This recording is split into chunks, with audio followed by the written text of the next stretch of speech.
Not a single vote was cast against North Korea's beloved dictator, Kim Jong-un, this past week, son of his father, the other great beloved dictator of North Korea, Kim Jong-il. Indeed, he was elected with a unanimous vote of 100% loyalty in all of the districts. This is an expression of all the service personnel and people's absolute support and profound trust in Supreme Commander Kim Jong-un, said the state-run Korean Central News Agency of the election. So loyal, in fact, that there was not even any other choice on the ballot.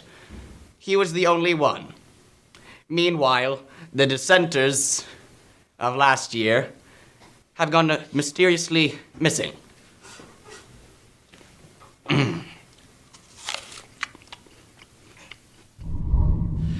PETA announced Tuesday that it would be suing the San Diego International Airport $17,500 for apparently refusing its offer of an ad that would dissuade the poor souls who visit LA as tourists from going to SeaWorld.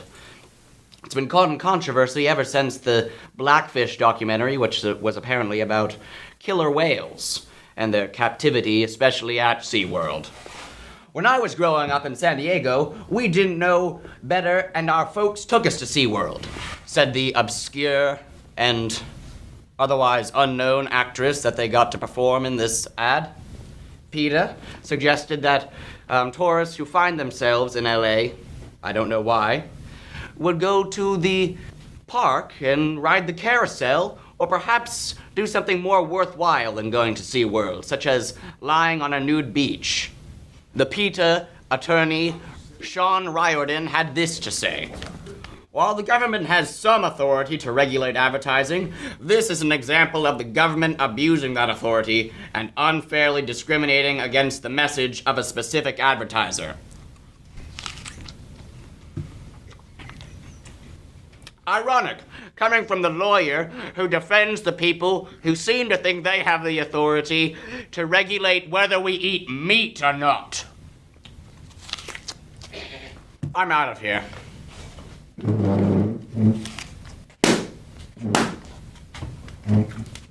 Lindsay Lohan is supposedly suing Rockstar Games, legendary company right there, for an unknown amount.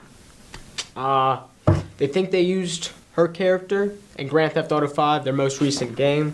Now, there is a level in the game where you do team up with a paparazzi and you chase a trashy celebrity in Los Santos. They call that in the game. And I don't know why she's suing Rockstar. They just took her character traits, not her name.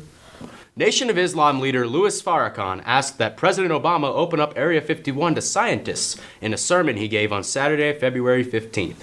It was the last of a year-long sermon series titled Time and What Must Be Done.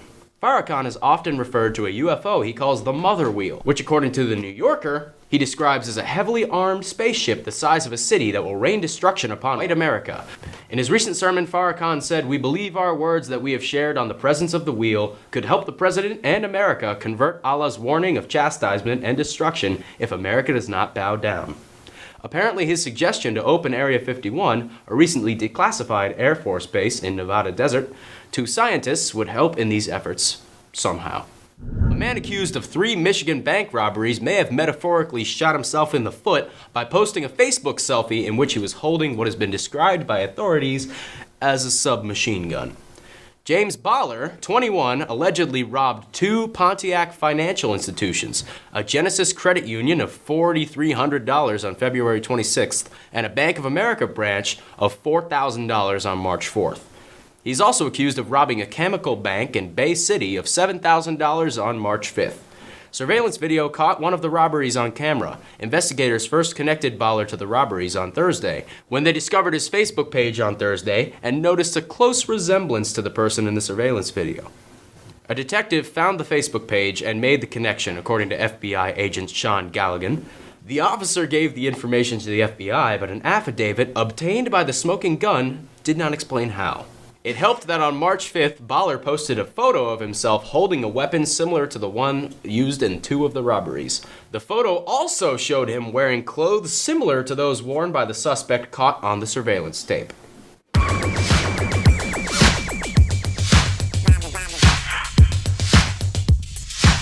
Out of every single month of the year in American workplaces, the month of March is the least productive. Why? Because people are busy filling out their NCAA tournament brackets. Here are some key advice on winning that tournament pool between you and your friends. A number 1 seed is never lost to a number 16 seed, so in case you're thinking it's going to happen, chances are it's not. A number 2 seed is almost certainly going to beat a number 15 seed, but a 15 seed has victimized a 2 seed 3 times in the last 2 tournaments, so watch out. Also, the number 8 seed now has a winning record against the number 9 seed. It is almost certain that a 5 seed will become victimized by a 12 seed this tournament, but the trick is knowing which one will get out of the first round. Chances are this is usually a big name school like Oregon last year. But once those 12 seeds, or 13 seeds for that matter, reach the Sweet 16, you must dump them. A 12 or 13 seed has never beaten a 1 seed. Half of the 3 seeds will lose by the second round, and the only seeds to win a tournament are 1 through 4, 6, and 8. So keep that in mind when filling out your brackets. Also,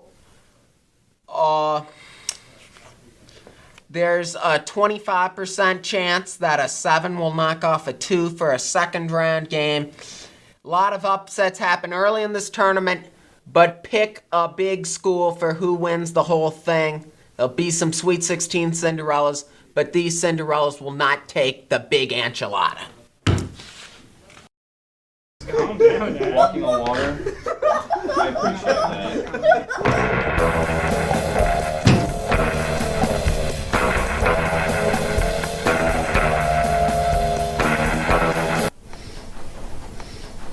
Alright, class.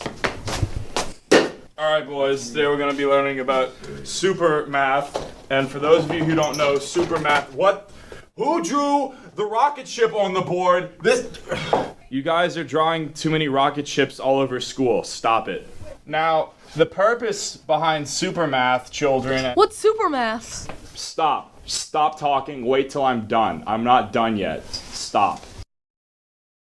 Alright, so basically, fellas, you take the square root of your chemical that you were proceeded to give in the question, and then you multiply it by the rounded variable henceforth given to you upon your textbook packet that I mailed to you over the summer that you should have completed upon entering my classroom. And then your favorite animal and your Roman symbol is upside down with your Greek letter, upon which we have to go on to the next variable, which is very much likely an exponent, to which math in itself just implodes and shows itself to you, which is the 4th line right here. And from there we go on. Mr. Gorney? What? When are you ever going to know this in life? Don't you want to know, like, how big the universe is, or how many leaves are going to be on a tree before you plant it, or where the fish are? No.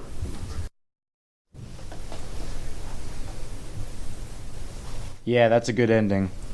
Yeah, I mean, it's okay, but I think there's a better way to end it. You know, like something crazy. Like, what if Adam gives birth to himself?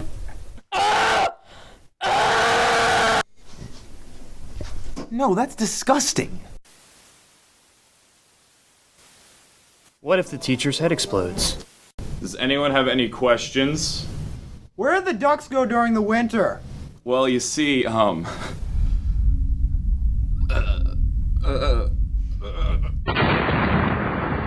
Hey guys, I got it.